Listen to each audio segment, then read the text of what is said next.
घंटे पहले जन्म हुआ था इस बच्ची का। डॉक्टर गौरी ने नर्स को कहा, जाओ रशीदा को मतलब शमा की माँ को बुला लाओ। बंगाली नर्स खुश होकर रशीदा को बुलाने चली गई। उसे पता था पैसे वाले लोग हैं, अच्छी बख्शिश देंगे। रशीदा खुशी खुशी अंदर आई। शमा की गोद से बच्ची को लेते हुए शमा के कान के पास मुंह ले जाकर चुपके से बोली, चलो बिटिया तो गोरी चिट्टी सुंदर सी है, आगे खूब कमाएगी। किस्मत वाली है तू शमा, जो इतनी सुंदर बेटी पैदा हुई है। तेरा तो बुढ़ापा तक संवर जाएगा। अपनी नवजात बेटी के लिए ऐसे शब्द सुनकर शमा का मन कर रहा था कि अभी रशीदा बी का मुंह बंद कर दे और चीख कर कहे, यह मेरी बेटी है, सिर्फ मेरी। इसे मैं कोठे में नहीं रखूँगी और ना ही इससे कोई गलत काम करवाऊँगी। फिर डॉक्टर गौरी ने शमा के कहने पर एक योजना बनाई। कहानी शुरू करने से पहले मेरे चैनल को सब्सक्राइब ज़रूर कर लें। कहानी अच्छी लगे तो इसे लाइक करें, शेयर करें। अभी 1 घंटे पहले जन्म हुआ था इस बच्ची का, पर बेटी हुई है ये जानकर बच्ची की माँ के चेहरे पर ऐसी मायूसी छाई थी मानो मातम मना रही हो। शमा कितनी चाहत थी कि बेटा हो, पर बेटी ने जन्म लेकर शमा की आगे की ज़िंदगी की मुश्किलें जैसे बढ़ा दी थी। इतना सुंदर बच्चा हुआ है, तुम रोता काहे को हो? रो क्यों रही हो? चुप हो जाओ। स्थानीय नर्स कुछ हिंदी कुछ बांग्ला में मिली जुली आवाज़ में उसे डांट रही थी और शमा की आंखों से लगातार आंसू बह रहे थे। नर्स ने जब नन्ही भरी प्यारी सी बच्ची को शमा की गोद में लाकर दिया तो उसकी आंखों से दरिया और तेज़ी से बह निकला। ऐसा रूप, ऐसा गुलाबी रंग, राशिदा भी अब तो इसे भी मेरी तरह बनाकर छोड़ेंगी। अभी अभी तो शमा को होश आया था। नर्स ने रुई के फाहे जैसी नर्म मुलायम गुलाबी सी बच्ची को शमा की गोद में दिया तो एक पल को शमा अपना सारा दर्द भूल गई। नवजात बच्ची का माँ के स्पर्श से ये पहला परिचय था। माँ के दूध के रूप में अमृतपान करते हुए मानो उस बच्ची ने संसार का सबसे बड़ा सुख पा लिया था। बच्ची को सीने से लगाते ही शमा की आंखें ममता के एहसास से भर आई थी, जिसे नर्स ने फिर वही समझा कि दर्द की वजह से शमा रो रही है। इस बार न जाने नर्स को शमा पर कैसे प्यार आ गया। उसके पास आकर सर पर हाथ फेर कर बोली, कानो ना, रो मत, अभी तुम्हारी माँ को बुलाता है, तब उसको बहुत अच्छा लगेगा। शमा समझ गई कि नर्स राशिदा बी को उसकी माँ समझ रही थी। समझे भी क्यों ना, हॉस्पिटल रिकॉर्ड में राशिदा बी ने शमा की जगह ही अपना नाम लिखवाया था और पिता के नाम की जगह किसी मरहूम नसरुद्दीन का नाम लिखा हुआ था। पर शमा नर्स को कैसे बताती कि उसके कोठे पर माँ तो होती हैं, पर पिता के नाम का कुछ पता नहीं होता। अभी इस बच्ची का जन्म हुए मुश्किल से 1 घंटा हुआ था और इसकी किस्मत लिखी जा चुकी थी। तभी तो शमा अपनी बच्ची के जन्म पर खुशियाँ मनाने की जगह मातम मना रही थी। अब तक बच्ची अपनी माँ के आंचल की खुशबू पाकर और दूध पीकर सो चुकी थी। नर्स ने उसे शमा की गोद से लेकर पालने में लिटा दिया था और डॉक्टर गौरी को बुला लाई थी, जिन्होंने शमा का ऑपरेशन किया था। डॉक्टर गौरी को रशीदा और शमा की सच्चाई पता थी। उन्होंने आते ही शमा से कहा, बहुत प्यारी बेटी को जन्म दिया है तुमने। फिर नर्स को कहा, जाओ रशीदा को मतलब शमा की माँ को बुला लाओ। बंगाली नर्स खुश होकर राशिदा को बुलाने चली गई। उसे पता था पैसे वाले लोग हैं, अच्छी बख्शिश देंगे। रशीदा खुशी खुशी अंदर आई।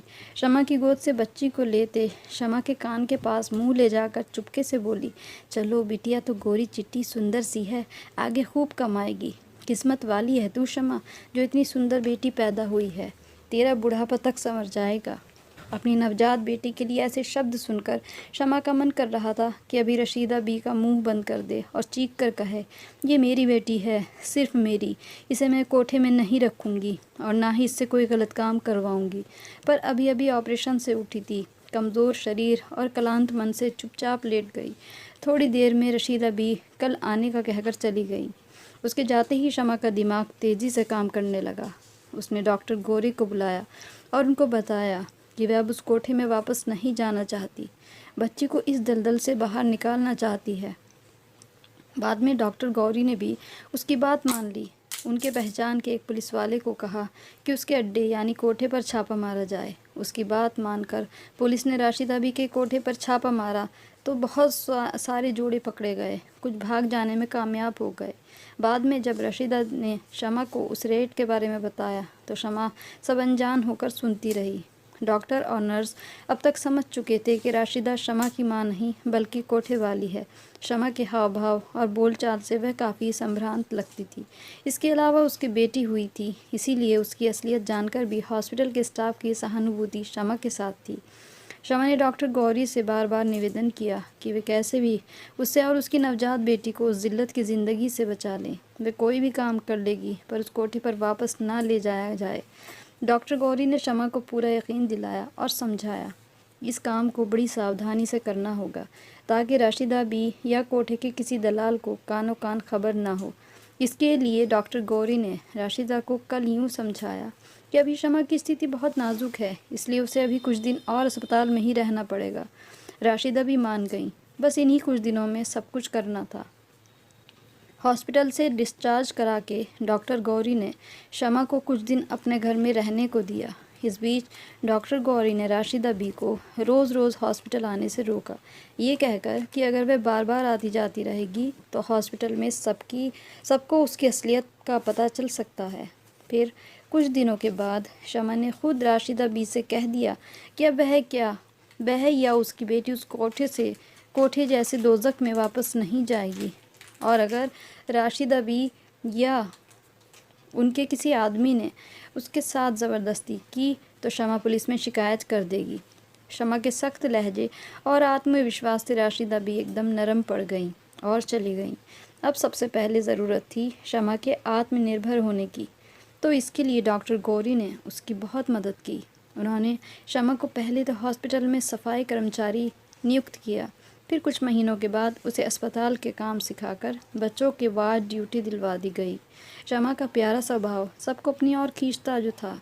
अब हॉस्पिटल के बाहर शमा को एक कमरे का सेट मिला, वहीं बेटी के साथ शमा रहने लगी। अब बच्ची स्कूल जाती और शमा अस्पताल में काम करके एक इज़्ज़त की ज़िंदगी जी रही थी। अब कभी कभी शमा सोचती अगर उसने डॉक्टर गौरी के साथ मिलकर सूझबूझ से काम ना लिया होता तो वह उस जिल्लत वाली ज़िंदगी से कभी बाहर नहीं निकल पाती। तभी उजाला आ गई और शमा उसके लिए खाना लगाने चली गई। खाना खाते हुए उजाला अपने स्कूल की बात बताती जा रही थी और शमा मुस्कुराहट के साथ अपनी बेटी की बातें सुन रही थी। इस नन्ही सी जान के लिए आ जाने से शमा की ज़िंदगी में उजाला फैल गया था। तो ये सही बात है कि हमारी हाथ की रेखाएं हमारा मुक़द्दर लिखती हैं, पर हमारे अमल हमारी किस्मत को बदलने की असीम ताकत रखते हैं। शमा ने हिम्मत की और ख़ुद के लिए एक इज़्ज़त की ज़िंदगी चुनी। तो ये थी हमारी आज की कहानी। कहानी अच्छी लगी हो तो इसे लाइक ज़रूर करें और शेयर ज़रूर करें, ताकि ऐसी औरतें जितनी भी हैं जो कमज़ोर हैं उन्हें हिम्मत मिले। कहानी देखने के लिए बहुत बहुत शुक्रिया।